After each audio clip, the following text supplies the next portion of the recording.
I've pushed the button, Mrs. Saunders. The button has been pushed after a brief respite. We are back. Ladies Wot Pod Season 2, Episode 1. We decided we were struggling with the big numbers. We got those of you who watched we got very confused once we got past 70. Yes. That's not our age. Yes. The 78 was just too big a number. So we've gone with Season 2. Congratulations, Mrs. Saunders. Episode 1. Season 2. Who knew we'd even have episode 2, let alone season 2? This is very exciting. So, for those of you who may be joining us for the first time or have simply forgotten who we are because we've had a month off, I am Lis Saunders. I am currently chairman of the Saint Supporters Club. I say currently, we've an AGM that will be happening at some time soon, and there may be a coup. You never know. I'm also Chief Halo. Again, new season, who knows? I may be displaced. There'll be trouble if I am. And I live in South Northants, where it is cracking flags today. Like the rest. We're supposed, can I just have a mini rant? Alexa told me there were likely to be thunderstorms. So did I put my washing out to dry? No, I've had it hanging up inside and no thunderstorms. Anyway, that is I. And you are the useful member of this duo. Well, I've learned just about where the button is. Yes, season 2, episode 1. Who'd have thought? I am Claire Jones, and I'm still wearing a red hat, although there's been an incident with me hat. More of that shortly. I've forgotten to mention that when we were talking a minute ago. I need to mention the incident with my hat. There's been an incident with my red hat. Otherwise we'll forget. Yeah, the incident with hat, please, yes. And I live just outside Cambridge on the edge of the Fens, and I normally come with a camera stuck to my face and a red hat on my head. But yes, incident with the hat. Yes, haloing. Dr. Jones is looking forward to haloing. I'm looking forward to it. He was pining a bit. We were somewhere recently where they had the Waitrose in Ely. Yes, Waitrose in Ely. Hello to the good people of Ely. Are having a refurbishment. And there's a lady with a very nice sash. Dr. Jones noted this sash that said, "Here to help." Not happy to help. Just here to help. Or maybe happy to help. He might have said happy to help, but it was a sash that involved the word help. And look, and I said, that has all the hallmarks of a halo. Anyway, it does, doesn't it? Anyway, she kept trying to help him, which really confused him because, of course, he's the halo. And I pointed out to him that, no, you're not a member of staff of Waitrose, dear. But anyway, good luck to everybody in Waitrose who's trying to be refurbished. Things aren't where they used to be, is all I can say. Oh, I hate it when they do that. Yeah, they move stuff around, but they're very lovely in there. So, They are. They're always so nice, aren't they? But I hate it because you write your shopping list in the order you shop, don't you? So when they move things around, you have to backtrack and all sorts of stuff. And the zappers, because we zap as we go round. Well, they were round the corner. See them. Anyway, yes. Hopefully that'll all be sorted out when the... But now, I was going to say, we haven't discussed this, so I'm going to chuck this at you. And so you had a surprise visitor the other day. A former saint. Training. At training? At training? Was it at training? You found Lewis. Lewis! Yes, I was sat. Oh no! Well, it was after training. Actually, it was. I was sat in the. It was after the training with the lads in the HPC and before lightning, and there I was sitting, having a quiet, sit and polish me lens and whatever. And who should walk in but Lewis, looking a bit lost? No, he wasn't looking lost at all. It was lovely to see him. He's been training with Daventry Rugby Club. I saw that. Yes. So, and he popped in to say hello to everybody. I did point out that they were all in the barn, but he was going to wait until they'd finished. So, yes. So it was lovely to see Lewis. Do something. He seems to be having a great time in France. enjoying the terrible weather, as you do, you know, all that sun. Yeah, must be tough. It must be awful for him. Must be awful. Yeah. But yes, he and the family are doing very well. So yeah, lovely. That's nice. I just thought about that. As you can see, folks, we're as well rehearsed as ever. There will be no chaos I did have another visitor who appeared next to my side at training, which was Ella. Ella Bevan was there to watch proceedings, doing the, and who's that, Claire? Which I think we're going to talk about players next week, because it is a sport that will require me to have done another week's training before I can consistently actually get the right name associated with the right player. It's hard when they don't have any hair. Yes. Yeah. Well, they've grown a bit by now. Well, George Patton apparently wins the award, formerly of this parish, for having the fastest growing hair. His hair literally grew back in a week.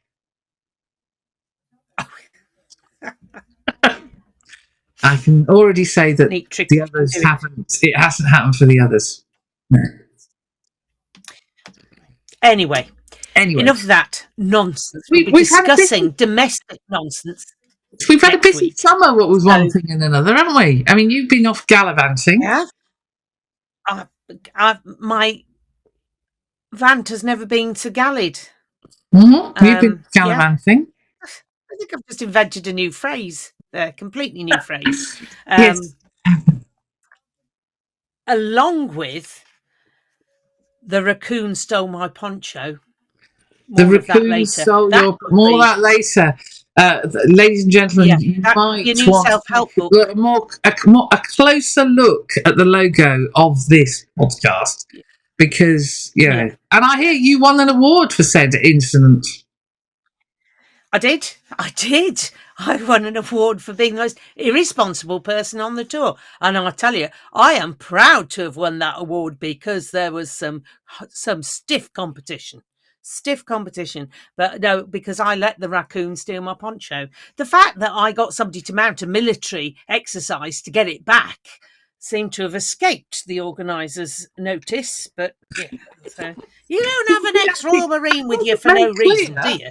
That wasn't made clear in the citation that you actually got it back. Well, I say I got it back. The raccoon had obviously tried to get it on, as in the picture that we have, but he couldn't, so he had a tantrum, so tried to eat it and then scraped it around the floor a bit, wiped its feet on it, or possibly other bits of its anatomy. We weren't really sure. Anyway, it got neatly bundled up and put in the bin, because it was no longer a poncho. It was an ex-poncho. Oh dear. So in this blog, we are going to talk a lot about the internationals, aren't we? So we are. This did happen on an international tour. To be fair, it was, Yes. So we're going to talk a lot about the internationals, some of which are still ploughing on. They haven't finished, and we're going to talk a little bit about pre-season. Yeah, because there's a lot to talk about. What we won't be talking about is we're not going to talk about next season very much. So we're recording this on Monday, and the new Premiership fixtures don't come out until Wednesday. So next week we're going to have a full roundup of the Champions Cup draw, the Premiership fixtures, and anything else that's gone on. But this week it'll be all about what's gone on in the international tour. What we did on our holidays, really. What we did on our holidays. I went to west of Scotland, but you don't know where that is. I don't mean west of Scotland. I mean the rugby club called West of Scotland. Yes, which is very nice. Art Deco, gorgeous Art Deco clubhouse. And we won't also be talking much about the new players. We'll do a bit of a player roundup next week. Not everybody's back from their tour yet. I mean, the England boys won't be back for several weeks yet. And Rory and Elliot are still out on their tour of the Pacific, as far as I'm aware. So, so it's not. It'll be next week. We do a bit of a roundup of what's happening on the player front. But so this week is a sort of international followed by pre-season week. Is that a fair way of describing it, Mrs. Saunders? I think that's a fair way of describing it. Yeah, yeah, I think it's So a fair way. let's start with your tour, because obviously that's the one we know the most about. You headed off. Yes. Headed off to the Pampas lands of Argentina, which was, you've been, obviously, Mrs. J, on England's last tour. You were there, so I was there. Not to be outdone, I decided to go on this one, and very wisely, the IT department decided to stay at home because he's of a vegetarian persuasion and thought he might starve. He'd have been absolutely right. He would have starved. There was only about 2 meals where anything resembling vegetables was served. So he did well to stay at home. And there was rugby. There were 2 games of rugby that we saw. We did get up and watch the Lions games as well. And it was a hoot, an absolute hoot. I love the way they serve gin. I love the way they serve gin in Argentina, as it's been rechristened. So it's like, gin and tonic, please. Tell me when, said one young barman, pouring it into a pint glass. Well, that's probably whenish. For a, ridiculously large amount of Argentinian pesos and not a ridiculously large amount of English money. So that was very jolly, very good fun. And I caught up with Curtis before the first test. No, after the first test.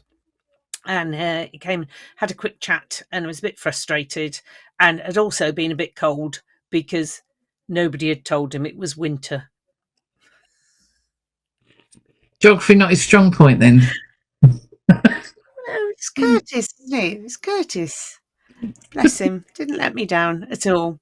And then much rejoicing that Jamie George got called up for the Lions. So Curtis was on the bench for the second test and came on and did pretty well, apart from one dodgy, not straight line out. And he came and found me afterwards, and he said, and that pass, Liz, what was I thinking? And I went, don't really know, actually, Curtis. He went on to describe the effect the television in Cambridge. It's like, what the actual? Yes. Yeah, we all sort of went, what was that? And I did point out to him that he wasn't playing with the Saints backs, so nobody was going to be on it that fast, which he just laughed at. But yeah, it was so bless him. So he was a happier bunny by the end of it.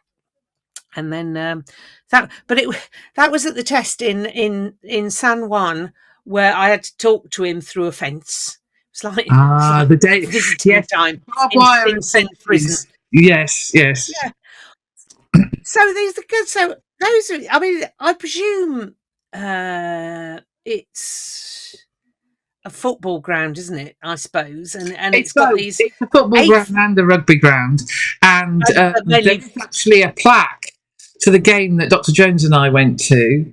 There is actually a plaque outside the stadium, which because that was the first match ever played there of any sort, rugby or football, in June 2017. So I had our photos taken by the plaque. Yeah, but it has this 8-foot chain link fence with razor wire along the top of it. It was.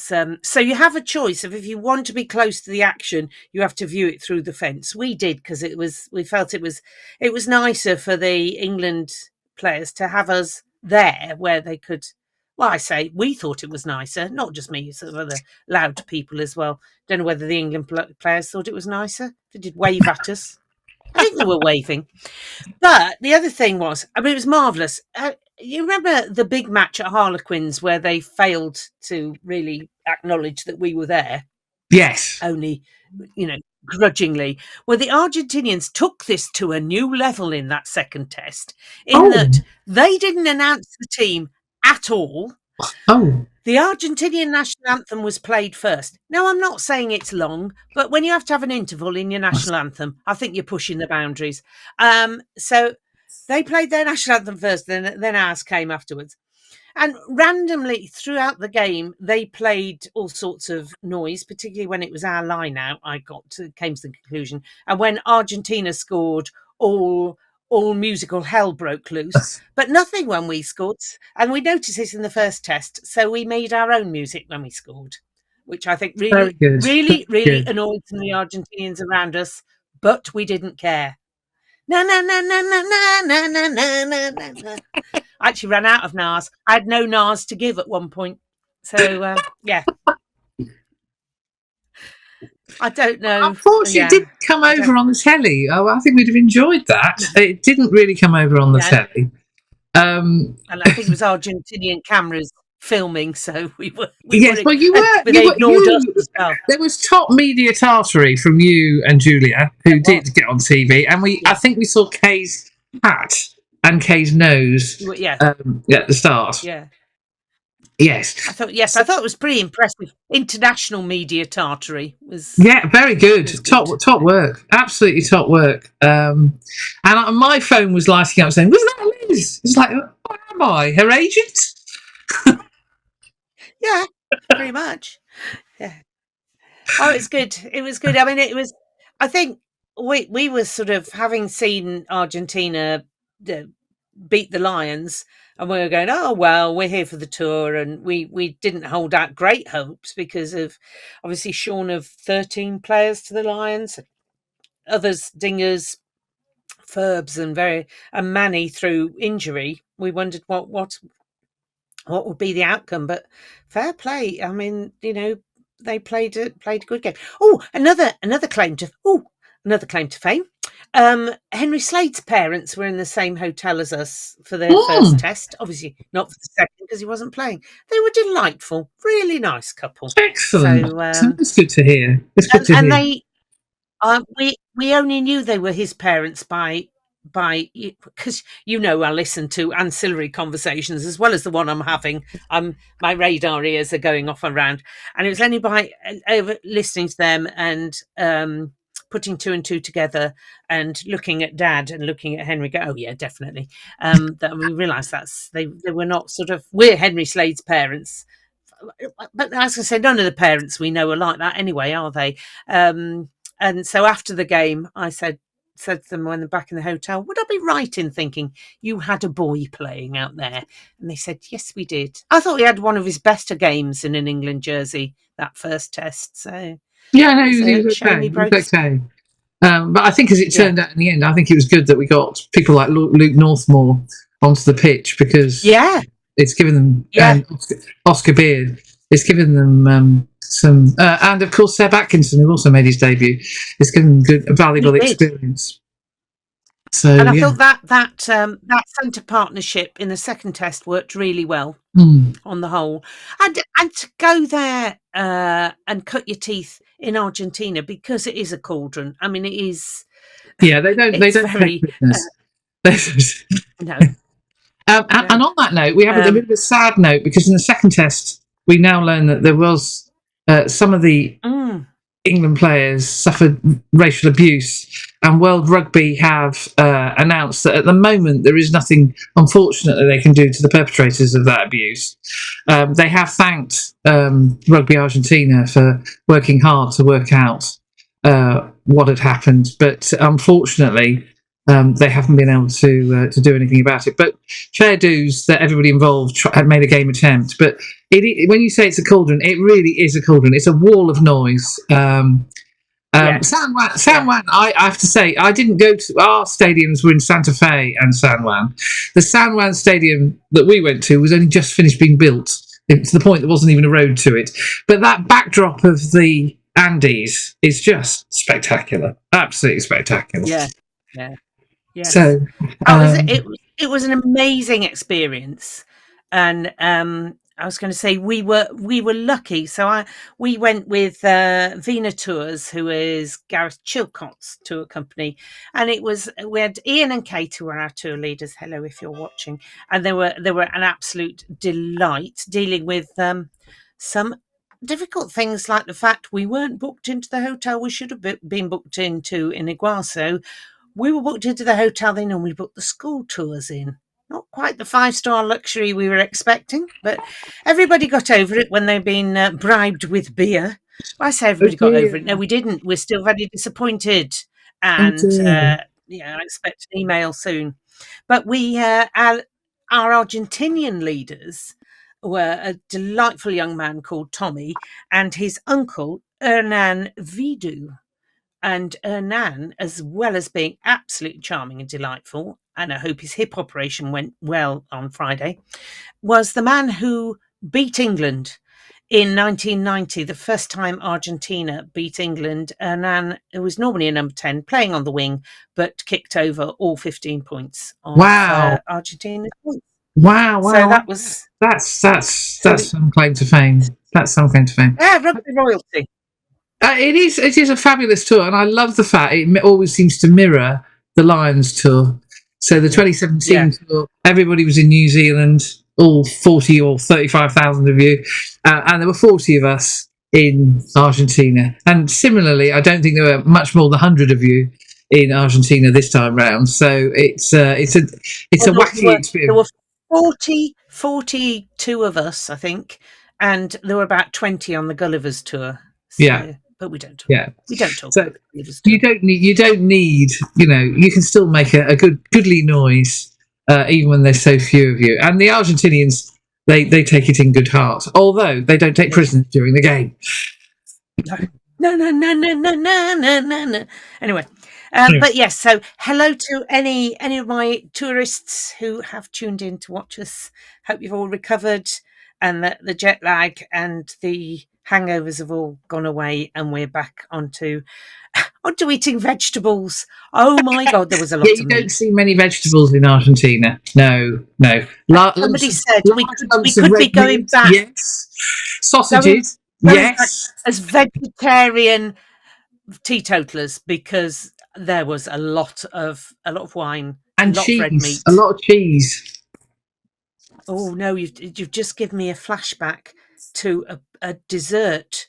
I can't even call it a pudding that we had at the tango night called Vigilante, and I still don't know what it was. There was a slab of some creamy cheese type thing and some obviously membranillo like quince pasty thing and something else. It was disgusting. I have never known anything. It's so sweet. It was disgusting. So I'm really sorry, Julia, Kevin. I know if I've kicked off any vigilante trauma there, but yeah, that was. We went horse riding. That was quite fun. At an estancia, and we went horse riding and sang "Swing Low, Sweet Chariot" very, very badly to our hosts. So they probably felt sorry for us. What is that? Did you do the thing with the ring? I'm sorry. No, sorry. No. That came out all wrong, didn't it? It did. Good Lord. That's taken a nasty turn. You basically, they held it between the teeth, and then somebody held it between their teeth, and he rode past and grabbed hold of it. No, we didn't. No. We were the ones on. No, we didn't see a Argentinian ribbon on it, you see. It's been on my shelf for years. We didn't see a display of horsemanship other than amongst ourselves, and some of it was better than others. Let's put it. Oh, right. So you didn't have the show, the sort of mini show. No.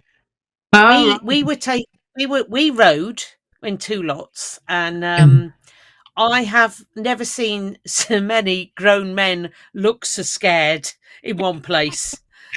Was ours they did. Dr. Jones rode, and his poor horse is all I can say. And then we had a little gaucho show of involving ropes and things that are now on the floor. So and then a barbecue which involved yet more meat and more cheese. The meat was fantastic, and a lot more red wine. Fantastic. And then we didn't have cheese. Did we have cheese? We had one of those flan beautiful homemade that's like a creme caramel type thing. Okay. No, there was lots of melted cheese. I can't remember what they call it. Like a raclette sort of thing. Yeah, lots of melted cheese. Yeah. Love that. Yes, it was delicious, whatever it was. Yes. Oh. Yeah. Oh, there you go. No, it was super fun, and I say I'm glad to be home. But it was really, really good tour. So we and there was some rugby, which, to be fair, in that Yes. second test Yes. at times was a little bit boring. I have to say that second test was a bit. There was a bit of don't kick it again. I always kicked it again. As I said to Luke Ramos, name dropping there, who we met at the airport in San Juan, flying back to Buenos Aires, and I said, the game was good yesterday, but you must have been relieved or slightly bored when you were standing there going, wait. And he said, yeah, there was a lot of that. Only he said it in a French accent, obviously, which I would not insult him by doing. Yes, it was in Argentina that Tim and I bumped into Nigel Owens, who was part of our refereeing team, when he came out of a lift, and he was surrounded by Englishmen, to which I quipped, oh, that's a really bad start to the day, isn't it, Nigel? Trapped in a lift with lots of Englishmen. To which he responded, you said it. Bless him. So that was Argentina in a nutshell. Oh yes, so the raccoon stealing my poncho. I feel we need to explain around this. So we went up to the Iguazu Falls in the north of Argentina. An amazing place where you can look across and see Brazil and Paraguay, and there's one of the seven.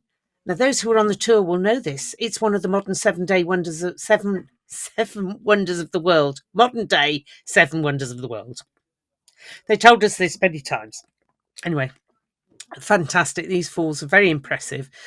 And where we were waiting to go on the next bit of the tour, there were a place where you could buy coffee and food, and there had been people eating food, and there are all these raccoon-type creatures that are just swarming everywhere. They're horrible. When people go, no, raccoons, they're nice. They're not raccoons. They're raccoon types. Can't remember what their name was.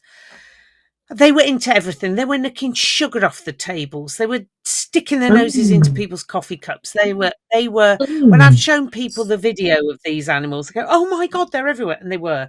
So I was sitting on a bench with my plastic poncho because there's these falls. You've got water coming off them as they fall, and you also go in a boat and drive under them and get so got this poncho. The poncho is next to me, and suddenly I was aware of a little bit of movement, and I grabbed hold of it. There was a brief tussle, and I looked at this raccoon type creature. I thought, I'm not risking my life. You can have the poncho. And off he went into the undergrowth of the poncho. So I collected the other ponchos that other people had left and took them to a safe place. So nowhere was safe really, except inside the cafe, and then we had an ex-Royal Marine, Rob, on our tour, and he mounted a military expedition to go in and get my poncho. By which time it was all too late. So that's the raccoon. And the poncho had met a rather nasty, sad demise by the sound of it. Yeah, but I did get my award for being the irresponsible person who let the raccoon steal my poncho. Was a new poncho, so I now have a poncho. You may see it next season at the game. If it's a wet day, who knows? But yes, I say great tour, some great memories made, and plans for people to come up to the gardens, and mini reunions or big reunions may well be happening at some point in the future. Excellent. Fantastic. So, the Lions. Well, So before everyone starts panicking, we're not going to do a blow-by-blow account of every game in the Lions, because seriously, most of them, paint drying was more interesting. Yeah.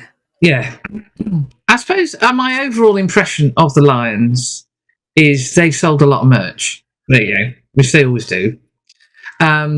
I actually enjoyed the match against the Argentinians because it took the Lions by surprise. I thought the game and playing it in Dublin, I actually thought was quite a smart move. I think it got the tour off to a good start. But if you played the game of write down who's going to be in the first test match, you could have probably written it down without playing any of the warm-up games. Yeah, Yeah, with the I think exception the only one, of the two Scottish centres who would have been Irish had Gary Ringrose not been injured. and I think Tom Curry was a bit of a surprise inclusion as well. No, because he played that first game against the Argentinians. I think that was where we learned where Farrell was going to go. Yeah. I think. I'm just surprised because he's neither Irish nor a Saracen. So Irish or a Saracen, yes. So everyone's been saying nice things about the commentary team on Sky. Can I be the exception to the rule? Seriously, Miles Harris, life isn't that good. And these tests aren't that good. And these matches aren't that good. Some of them are shockingly bad. The double acts of Dan Bigger and Ronan O'Gara kind of works, particularly when they keep trying to set each other up. Yeah. Yes. I'm liking that. I'm really liking that. Yes. Yeah. But cut the superlatives. If the game's crap, the game's crap. You don't need to say it's the greatest thing since sliced bread when it isn't. It's rubbish. The hyperbole that he comes out with sometimes is just like, I mean, eye rolling is yeah. I think it's as the win on Saturday seemed very flat to me, underwhelming. I just felt there seems to be a fizz lacking. There's a lot of fizz lacking. There's no. It's got up and gone. 2 areas. Yeah. I was going to say I can think of one area immediately where there'd be more fizz if we had number 9 who'd got more fizz and a certain HP. Obviously, goes without saying on all his sauce. Yes, but in good news, when it comes to Dave Rogers spotting, the lesser spotted Dave Rogers. Oh yes. Was spotted on Saturday. I was looking.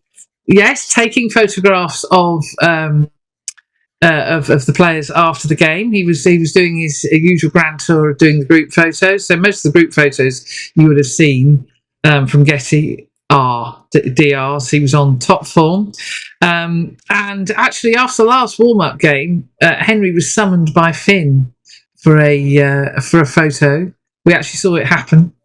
So, so I think the Togs are having a good time, even if everybody else is bored rigid. Is that a photo where they're walking? There's a photo where they're walking together, and Finn's got... My daughter sent me the photograph, and she said, this has made me laugh, because this is exactly the expression that Harry has on his face when I've made him take Alfie to the park. Yes, because basically Finn summoned Henry. Henry was off to go and talk to somebody, and Henry was summoned back for the obligatory photo pitch side. Yes, that wasn't by DR. I think it was by the guy from Info. But that was in the warm-up game. So there've been lots of group photos, and some you can just read into their eyes, I do not want this photo taken. Others are quite happy to have them taken. I think you made the point, it's been great seeing lots of ex-Saints players, so the likes of Matty Proctor and Lucan Sire, Salakaya Lotto. I never remember and he's playing again tomorrow, isn't he? So it's been great to see the former Saints, because it did feel like Saints old boys, or sons of Saints old boys, in the case of Jorgensen, who scored on Saturday. It's been those photographs have been great to see. But I have to say, the tour itself, as I said to Dr. Jones, you didn't spend all that money to go and watch this. Just think. Yeah. I think it's it's felt very flat. It felt very flat. Although I have to commend Andy Farrell for following on taking your children to work day. He's taken it to a new level by giving his son the captaincy. But also, how many players can we get on this tour? We're up to 47 now. Can we go for the round 50? Yeah, that's special place on the Lions tour. I imagine there are a few players around the world thinking, well, why has he missed me out? Because, when you're up to 50. Meanwhile, somewhere in the Pacific, Elliot and Rory have been having fun. And meeting up with former Saints as well. And quite a few meeting of up them. with former Saints again. Yeah, absolutely. A recent former Saint, because we actually thought he was going to be playing for us this season, but it turned out that Yak is headed off to Stade Francais.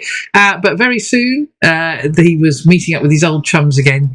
And Gregor, have you noticed Scotland only win when Rory's playing? Yeah. Give the lad a chance. Give the lad a chance and you win. I have to confess, I have not got up in the middle of the night to watch it, but no? Strange. It's odd that really. But some of the passing from Mr. Hutchinson has been well up in the Hutch does magical things. So well done. But that's not all, because our new tight head prop, Mr. Condonia, has qualified for the World Cup in 2027. As they did, the Zimbabwe beat Namibia on Saturday. Namibia get another chance to play in some sort of repechage, but anyway, Zimbabwe even are in the World Cup in 2027. Yep, Zimbabwe. Now, those of us of a certain age struggle with Zimbabwe guerrillas.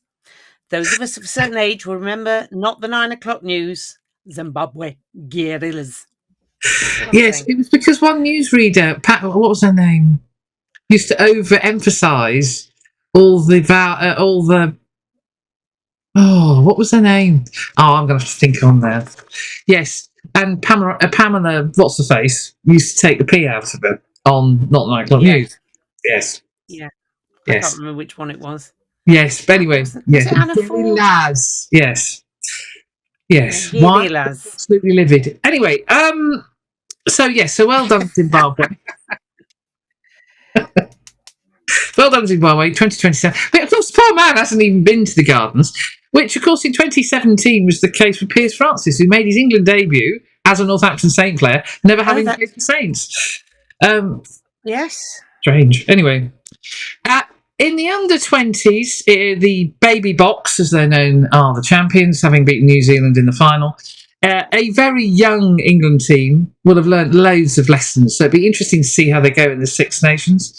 Meanwhile, Italy have just been having fun, from what I can see. So, we learn that the competition in 2026 expands by another 4 teams. Oh, so, wow, going forever. We go for months. Yeah. Meanwhile, the under-18s are about to go on their tour, so good luck to them. 2 of them have been training with the senior squad, Hugh Shields and Jack Lewis. And loving every minute of it. They are absolutely having a ball. And Hugh's a wily little sod, isn't it? I mean, you rated him when you saw him last season, but he didn't look out of place training with a senior guy at all. And I think he's obviously got the talent, but it's how highly coaches rate this coachability thing. And his ability to learn from a mistake was so obvious in that game against Tigers that I watched. Yeah. You could see that that didn't. I won't do that again, and or I'll do it differently. Very, very, remarkably talented young man. So yeah, absolutely, absolutely. I was going to say it was interesting in the England under-20s, of course, the 2 number 9s were names that are familiar to both of us. Yes. And so Archie McParland and Johnny the Wee Man, because I can't think of him as anything else now. He's always going to be Wee Man now, thanks to Douse, yes. Yeah. So when they went out, it seemed that Johnny was the number 9, and Archie was the replacement, but Archie was having none of that, obviously, but it's been a real rebuilding phase, I think, for England under 20s. When you think their star player, who should have been their star player, is actually in Australia with the Lions, that the talent. Yeah, no, it's and Archie. And Archie, of course, was coming back from injury. That was his first game since his shoulder in surgery. So it's good. Just as an aside, I was just thinking about back to the Argentinian tour and my conversation with Curtis. As he quite rightly pointed out, it was his first game since Cardiff last Saturday. That is a long time to be thrust into international rugby. Yeah. He's absolutely. Some of the quality of what they were playing was outstanding. Now you might be wondering, why is Claire looking off to one side? Well, the reason Claire is looking off to one side is, hopefully this will work. Talking of scrum halves, you went to see this young man. I just thought I'd pop him in, because if we're talking number 9s, we're not running out of international quality scrum halves.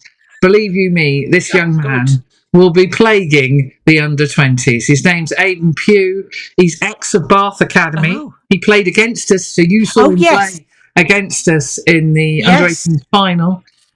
He didn't get a contract with Bath. He, very wisely, so he could play more and adult, not more rugby, but more importantly, adult rugby, took himself off to Henley Hawks, who I think play in National Division 1. I could be wrong there. And so had a year of adult rugby under his belt, and we snapped him up. Well done, Hoppers, is all I can say.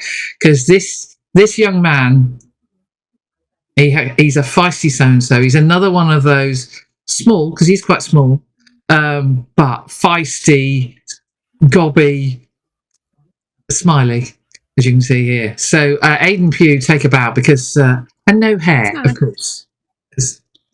Anyway, we'll talk about that next week. But I can see he is going to be troubling the scorer. So although we talk about Archie and Johnny Vyman, wee man, as being the youth coming through, already the next one off the production line is being prepared. It's astonishing. So this succession planning is remarkable. Yeah. I've got on my list next Springboks and cheating.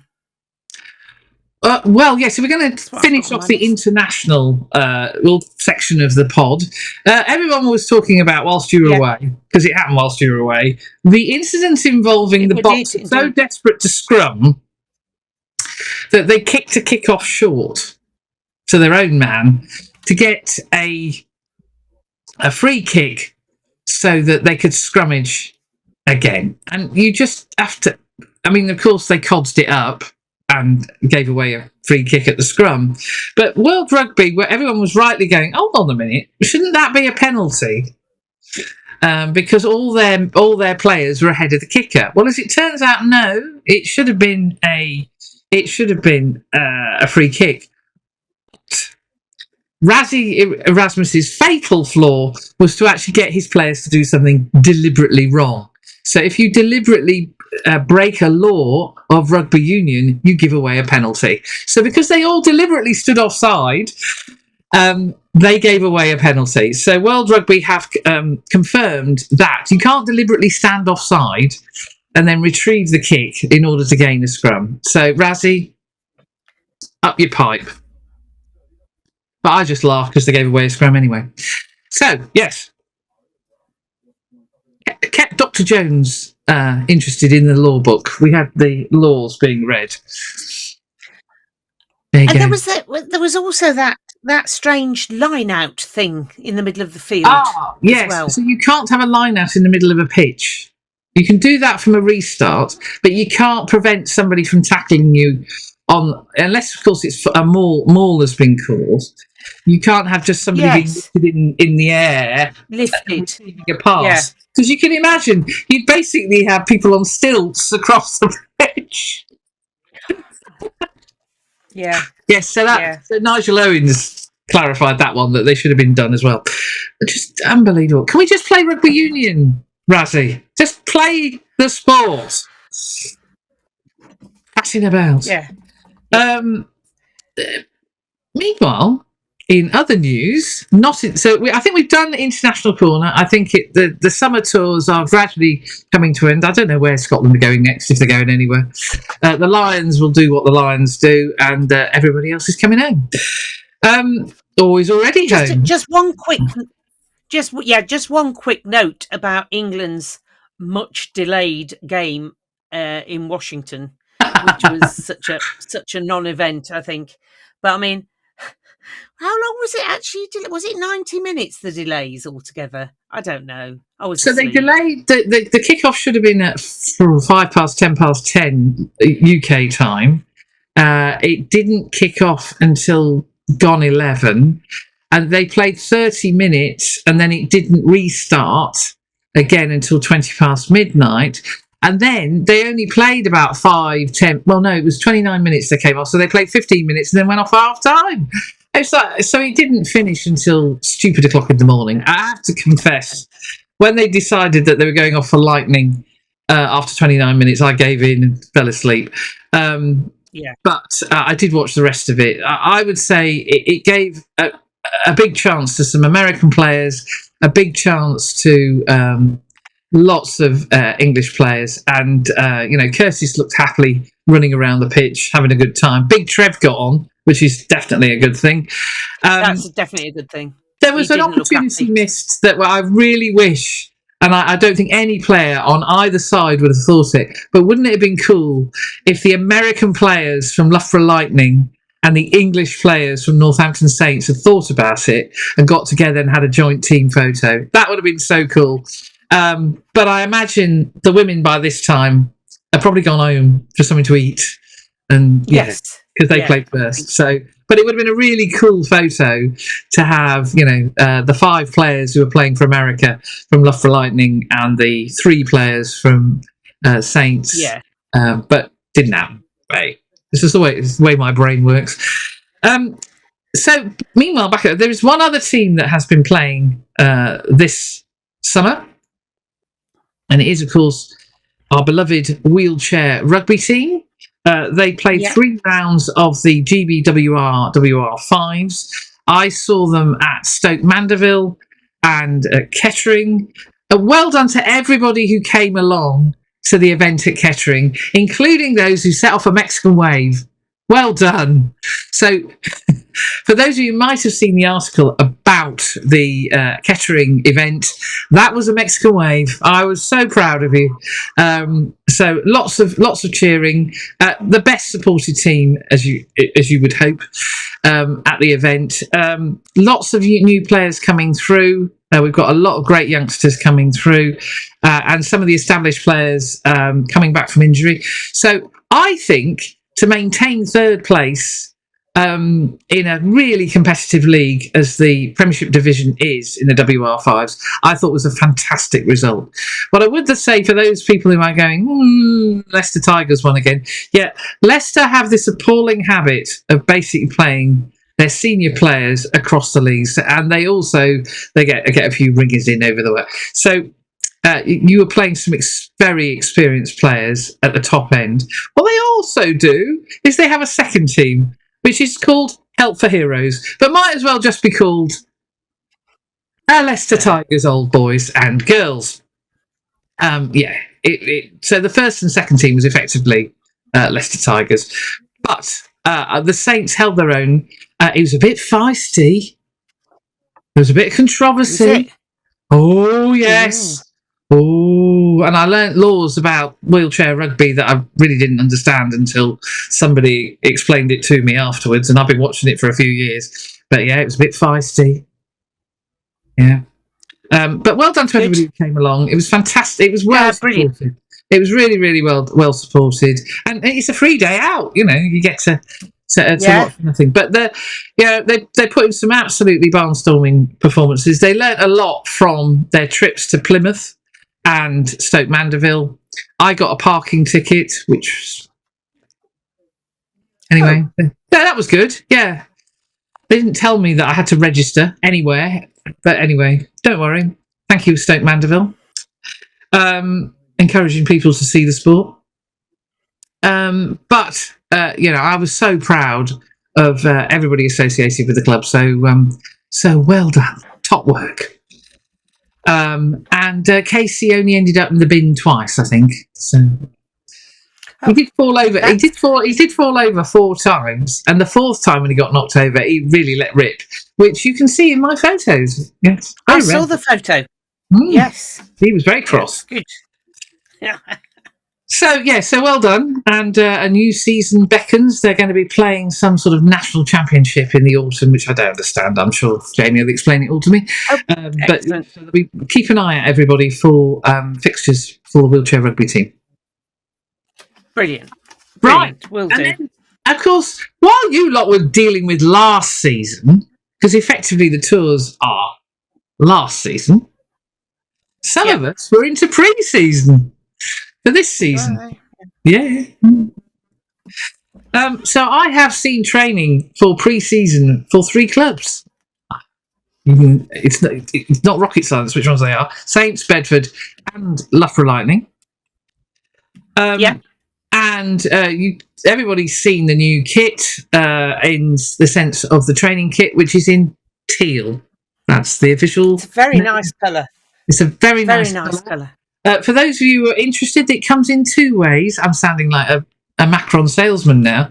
You can either have a matte version, so there's no pattern, which looks very smart. Okay. Or as the lovely, shall I show him again? You might as well while we're here, because you can see the pattern.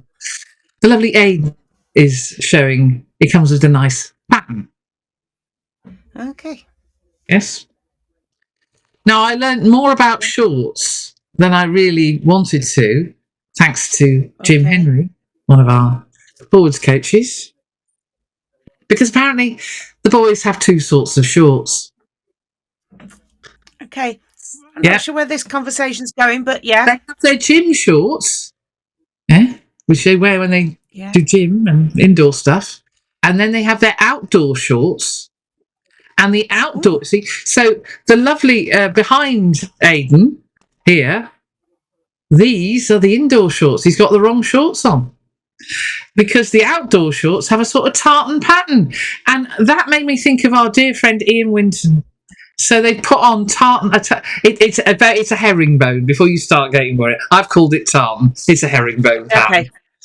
Yes, but I did think of Ian Winton when I saw it. Are we going to see Ian in shorts? Yes, so they have 2 sorts of shorts, but clearly the players are confused. I was particularly confused that given by the 2nd training session, Emeka Atunya was already wearing Tom Lockett shorts. How quickly players lose things. How quickly they get confused. Bless. My name is... I think it's just more a boy thing. If I can't find the ones with my name on, these'll do. These'll do, yeah. It was definitely a case of these'll do. So the new training kit is out. And in the case of Saints, the new home kit is out. Mm-hmm. And for those asking why has it got a white collar, you're showing your age. Because you youngsters have forgotten or never knew about an age where all rugby shirts had white collars, which by the end of the season weren't white at all. They were 1,000 wash grey. Well, also, if you played for a team like Toaster, who played in maroon, which wasn't a terribly colour-fast dye, they were pink pretty soon into October. Yes, because of course they were heavyweight cotton. They weren't those So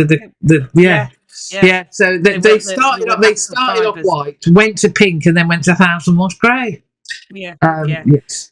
So yes. So the detailing on the home shirt that I particularly like is the fact that in the gold stripy bit, the cross features. Yes. I thought that looked really, really cool. I think Macron have done well there, and of course we've signed another deal with them. So we have. I particularly enjoyed the because for some reason my timeline on Facebook decided to tell me about the Harlequins new kit, and my eye was caught by the same sort of debate that we've been having on our Facebook group that's happening in Quins. Only the theme on the Quins one wasn't about the kit at all. It was, shall we run a book about how long it takes for the branding to fall off, particularly the Harlequin's crest? Because apparently Castore, if you wash it, you'll never see your crest again. I see. That's not something that needs to happen to an impressionable young soul, is it? No. Bedford haven't actually released their new kit yet. It's imminent, I'm told.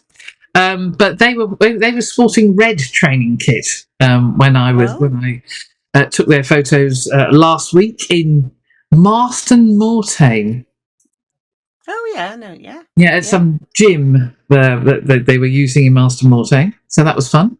And there were one or two players that we might recognise from there. Rafe with the At was obviously a recent signee from Saints. And one Tui Uru, if you remember Tui. I do remember Tui, yes. Yeah, he's back from France. Yes. He decided to come home and he's come back to Bedford. So Cade Sylvester has finished his time. Yeah. I think he was with Ealing, wasn't he?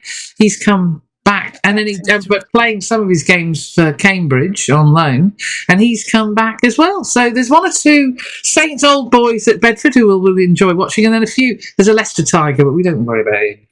Ignore him. But no, they've got lots of new players that are joining, so it should be fun.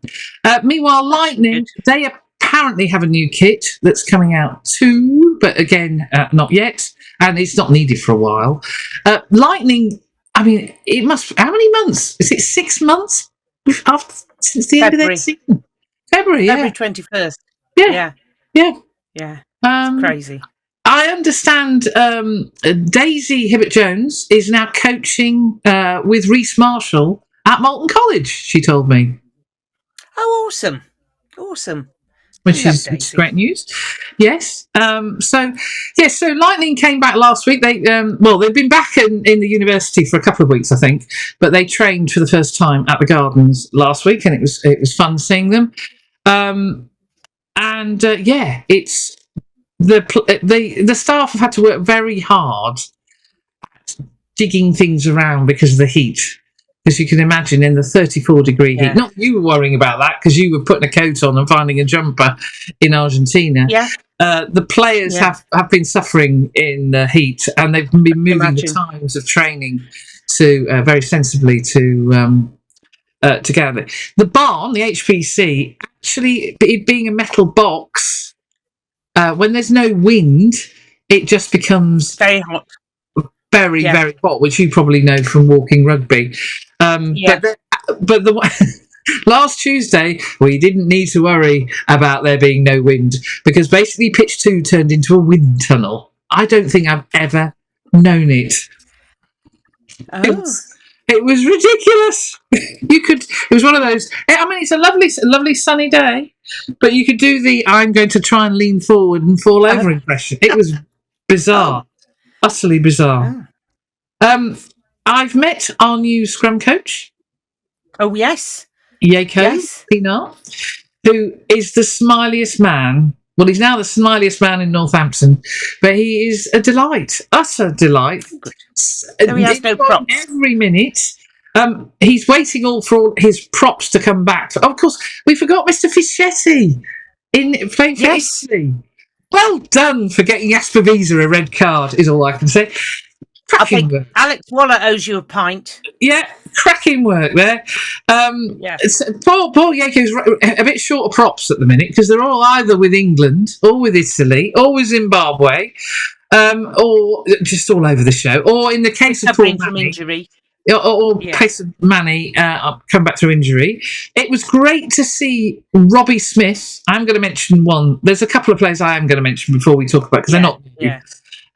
Robbie Smith is running around, as is the lovely Sam Graham, who had a wonderful time at his wedding that we talked about last season. And I described them as me and my shadow because literally Robbie was following Sam. Wherever one went, the other went. Well, he's missing Trev, isn't he? He's missing Trev. Yeah, you can tell he's pining. He's definitely pining. Yeah. He's sporting a fantastic scar on his knee. Oh, Good. I look forward to seeing that. She lied. yes. Prowse is out and about. He's running around. Yeah. Good. What I would say is there's some terrible mullets on show, George Hendy. Oh, dear God. Oh, right. Okay. Oh, there's some shockers. There's some shockers. George's partner is Will Glister, who, of course, did his shoulder up in Newcastle, wasn't it? Was it the Newcastle game or was it the Exeter game? They all blurred into each other.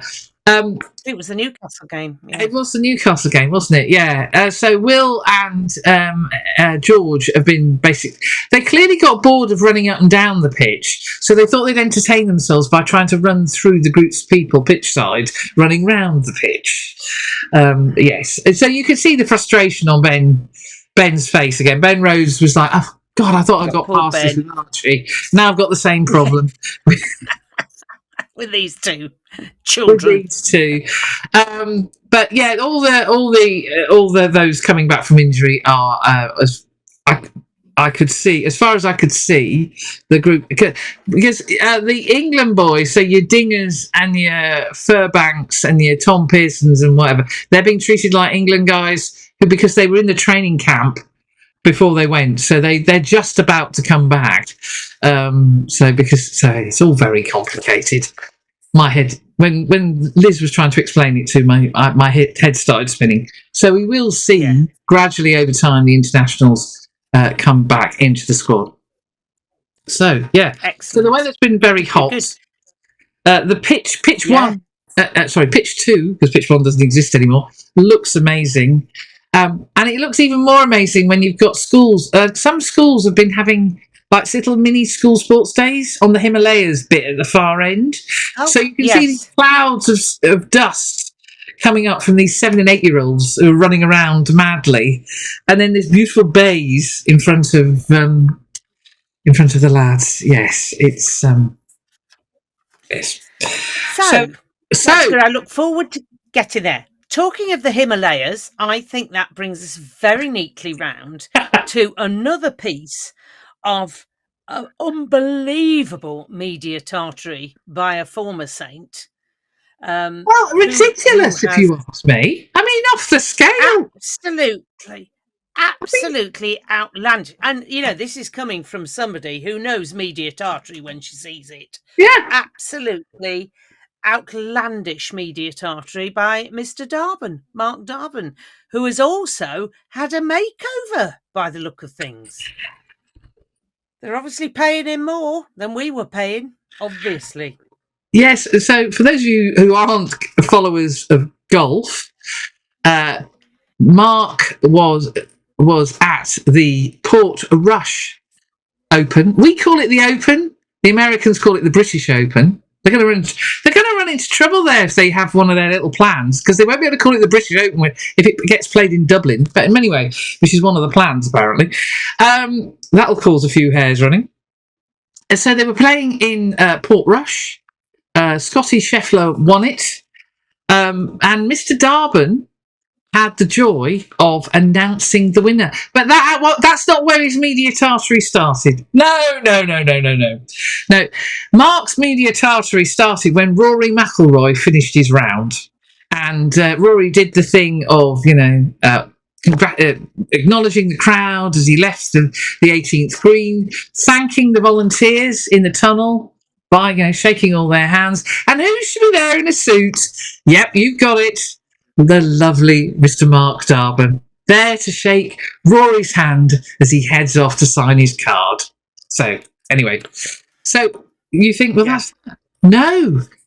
Mark is then seen visiting the engraver's hut because his next job is to collect the jug. Yes? I've never seen this before. I've never seen it that the CEO of the R&A pops into the engraver's hut, collects the jug, walks it over a bridge, down some steps, and places it upon the table. I've never seen that before, have you? There's usually some white-gloved flunky doing that sort of shenanigans. Yes, yes. And then the chairman gave a lovely speech, as he always, as they always do. He was a bit nervous, but millions are watching. And then who should have to announce the winner? Yeah, Mr. Darban.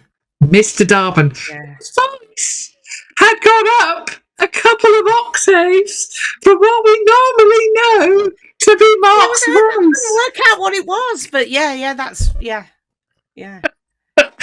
I said, I think he's a bit nervous, and you would be, because this has been watched all over the world. So I'm being extremely rude here. But Mark didn't fluff his lines at all. He got the right winner with the right number of strokes, and everything. Golfer for 2025 is so well done, Mark. He's clearly enjoying himself. Now, I did actually pop in before he headed off to America, and his car was in the parking spot. Now, before anyone thinks I'm stalking you, by America, maybe he has gone to America. Maybe he's followed Scotty with his trophy home to Ireland. I holidayed in Scotland, and if you've done this, I've done this. We've done it together, Liz, and we've often joked about it. So anyone who's ever been to St Andrews knows that there are a number of golf courses in the area. There are 4 that are actually the main golf courses, links courses for the R&A by the beach. But there is one place that is very special, very dear to my heart, which is nicknamed the Himalayas. So, but when you drive into... There's the link, folks. That's the link. That's the link. That's where we refer to it as the Himalayas. Just in case you lost concentration there. You lost concentration or fallen asleep, probably. Anyway, so we parked up, having driven past the car park at the R&A, and the CEO spot had a car in it. Now, I can't guarantee whether it's Mark's or not, but I thought I ought to be polite, as I said I would. So as I entered the first tee, I did wave towards the R&A, because that famous building, the other side of the Swilcan Bridge, or the Swilcan Burn, whichever bit you've leapt over, I waved and it said, if you want to pop over, we're over here. But he didn't turn up. So, and I was being caned. I was being utterly caned on the Himalayas. So the Himalayas is a putting green. You have a choice of a 9-hole course or an 18-hole course. We went for the full 18 because it was the family championship. Got to be done. Full 18. It was the family championship. We pre-chosen our prizes, and Dr. Jones looked like his cycling bits, his new pedals and whatever. Well, he was home and rose. I was getting caned. And then the 14th. Happened. The 14th. It went everywhere. Oh. And so I narrowly won. There you go. Well done you. Thank you. And Mr. Darban didn't present me with my prize, is all I can say. Well, I think you should have marched up there and demanded that he did that. Yes. So if anyone ever goes to St Andrews, you have to, if you're not being serious and playing the old course or the new course or the Jubilee course or the Eden course, you've got to play the Himalayas. The Himalayas. You have got to. It's hysterical. That's fun. It is really, really good fun. And it does actually have a proper scorecard. It does. And it's wonderful. You make new friends ever so quickly because you're always having to, people are coming to retrieve their balls off your green and vice versa because it runs all over the shop. We were most intrigued because the ladies in front of us, in fact, it was the ladies in front of the group in front of us, obviously had never played golf. And one was trying to teach the other, only getting it wrong. So the way they played the course was that one would putt all the way from the tee through to putting the ball in the hole, and then the next one would putt all the way. And of course, that would take quite a long time. Now, it's the first time I've ever seen the starter at the Himalayas come out of his little box. Oh, brilliant. To explain, this is how golf works. You take it in turns. Right. Each shot, not each completed hole. Can you imagine that for real? It takes months to play.